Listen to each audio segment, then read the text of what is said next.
हमारा ये शरीर चलता है विभिन्न पोषक तत्वों से मिलने वाले एनर्जी के कारण से। अगर ऊर्जा ना रहे तो हमारा शरीर बिल्कुल काम ही नहीं करेगा। हमारे शरीर के जो 12 मुख्य तंत्र हैं वह सभी ऊर्जा पर ही चलते हैं और हमें ऊर्जा मिलती है भोजन से, भोजन के ऑक्सीकरण से।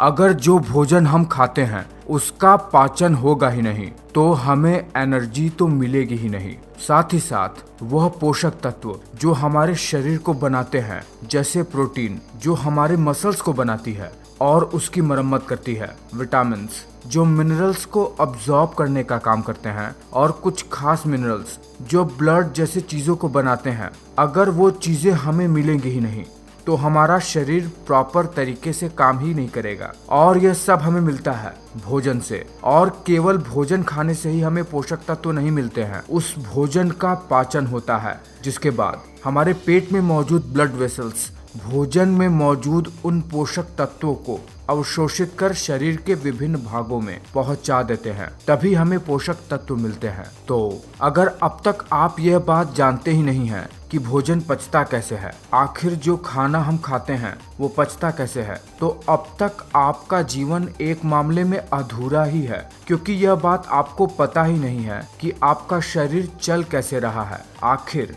शरीर में ऊर्जा का संचरण होता कैसे है। तो बिना समय गवाए, बिना फालतू की बात किए हुए आपको तुरंत बताते हैं कि हमारे शरीर में भोजन पचता कैसे है। जैसे ही जब हम अपने फूड को मुंह में डालते हैं, हमारे खाने में हमारा सलाइवा मिल जाता है और दांत भोजन को कई सारे छोटे छोटे टुकड़ों में तोड़ने का काम करता है। यह सबसे महत्वपूर्ण काम होता है, क्योंकि खाना पचने के लिए यह जरूरी होता है कि भोजन को जितना हो सके उतने छोटे छोटे टुकड़ों में तोड़ दिया जाए।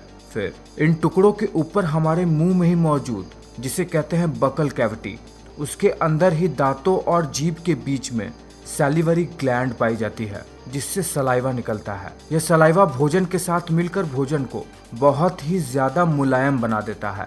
सलाइवा में ऐसे केमिकल मिले होते हैं जो फूड को ब्रेक डाउन करते हैं। उसके बाद जैसे ही यह भोजन हमारे जीभ पर आता है, हमारे जीभ में मौजूद टेस्ट बर्ड्स इसके स्वाद को हमारे ब्रेन तक पहुंचाते हैं। उसके बाद ही ये स्मूथ फूड जो कि सलाइवा की वजह से हुआ है, वो भोजन की नली से होते हुए, जिसे इसोफेगस कहते हैं, एक बैग लाइक स्ट्रक्चर जो कि स्टमक होता है, वहां पर जाता है। और जैसे ही भोजन स्टमक में जाता है, वहां से शुरू होता है भोजन का असली पाचन। पर खास बात यह है कि जब हमारा भोजन हमारे भोजन नली से हमारे पेट की तरफ जाता है, तब यह एक खास प्रकार की मूवमेंट, जिसे पेरिस्टालसिस कहते हैं, उस मूवमेंट के तहत हमारे पेट में जाता है, जिसमें होता यह है कि नली अपने आप को सिकोड़ती है और फैलाती है, जिसकी वजह से फूड आसानी से पेट की तरफ चला जाता है। जैसे ही भोजन स्टमक में पहुंचता है, स्टमक इस फूड को अपने इनर लाइनिंग से निकलने वाले गैस्ट्रिक डाइजेस्टिव जूस,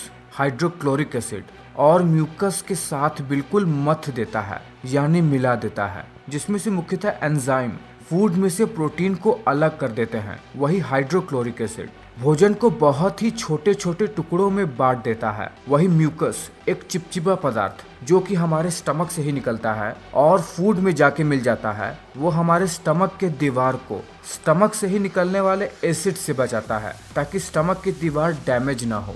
स्टमक में से निकलने वाले हाइड्रोक्लोरिक एसिड की वजह से पेट में मौजूद और फूड में मौजूद कुछ हानिकारक बैक्टीरिया हमारे पेट में ही मर जाते हैं, जिससे बैक्टीरिया हमारे शरीर को बहुत ज़्यादा डैमेज नहीं पहुंचा पाते हैं। अगर आप इस चित्र को ध्यान से देख पा रहे हैं तो आप देख रहे हैं कि स्टमक से जुड़ा हुआ है हमारा स्मॉल इंटेस्टाइन, यानी हमारी छोटी आंत। हमारा फूड जो कि पेट में ही मौजूद कई सारे डाइजेस्टिव गैस्ट्रिक जूस के साथ मिल जाता है। उसके बाद इसमें मिले हुए मिक्स मटेरियल को काइम कहा जाता है, और यह काइम अब स्टमक से स्मॉल इंटेस्टाइन की तरफ बढ़ने लगता है। इस पूरे प्रोसेस में लगभग 2 घंटे का समय लगता है, जो कि अलग अलग फूड पर निर्भर करता है। जैसे ही ये भोजन स्टमक से छोटी आंत की तरफ बढ़ता है, इसमें और भी कई तरीके के केमिकल रिएक्शन होने लगते हैं। हमारी छोटी आंत लगभग 7.5 मीटर तक लंबी होती है, जो कि बहुत ज्यादा कॉइल्ड स्ट्रक्चर होता है, यानी बहुत ही कॉम्प्लेक्स कॉइल्ड स्ट्रक्चर होता है हमारी छोटी आंत का। छोटी आंत भी 3 भागों में बटा रहता है। सबसे ऊपर का भाग जिसे कहते हैं डुओडेनम, उसके बाद स्मॉल इंटेस्टाइन का दूसरा भाग आता है जिसे कहते हैं जेजुनम, फिर आता है स्मॉल इंटेस्टाइन का सबसे आखिरी पार्ट इलियम। जब फूड स्टमक से स्मॉल इंटेस्टाइन में आता है तो वो सबसे पहले डुओडेनम में आता है, जो कि सबसे इम्पोर्टेंट पार्ट होता है छोटी आंत का। इसमें लीवर से आया हुआ बाइल जूस और पैनक्रियास से आए हुए पैनक्रियाटिक जूस फूड के साथ मिल जाते हैं। लीवर से आया हुआ बाइल जूस जो कि स्टमक से आए हुए भोजन के साथ मिल जाता है, उसके वजह से भोजन में मौजूद फैट्स अपने छोटे छोटे फैटी एसिड के स्वरूप में बदल जाते हैं, जिसकी वजह से इनका अब्जॉर्प्शन शरीर में आसान हो जाता है। वही पैनक्रियास से निकलने वाले पैनक्रियाटिक जूस की वजह से कार्बोहाइड्रेट, शुगर और ग्लूकोज में टूट जाते हैं। वही प्रोटीन अमीनो एसिड में टूट जाते हैं।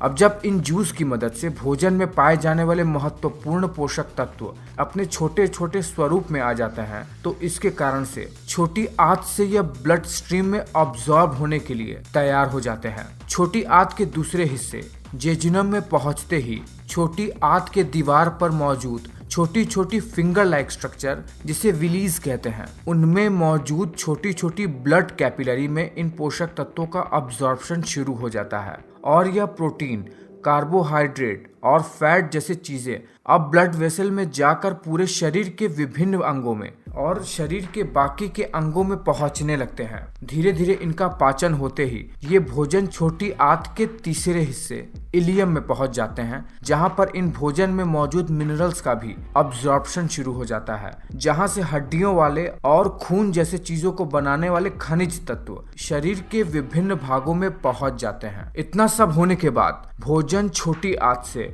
बड़ी आंत की तरफ बढ़ जाता है, जहां पर हमारे शरीर के लिए पानी का अब्जॉर्प्शन होता है और कुछ ऐसे मिनरल्स जो छोटी आंत में अब्सॉर्ब नहीं हो पाए थे वो बड़ी आंत में से होकर ब्लड स्ट्रीम में चले जाते हैं।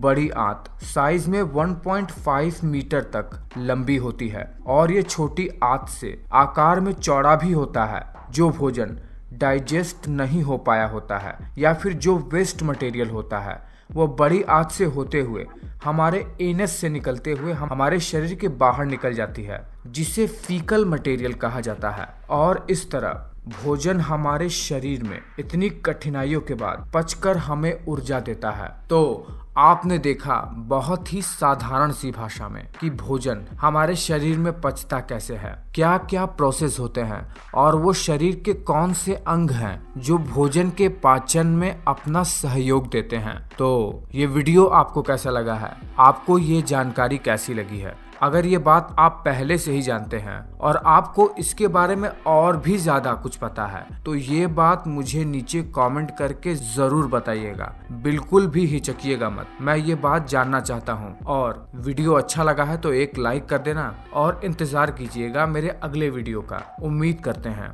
अगला वीडियो आपको और भी ज्यादा अच्छी जानकारी दे पाने में सक्षम हो पाएगा। मैं मिलता हूँ आपसे अगले वीडियो में।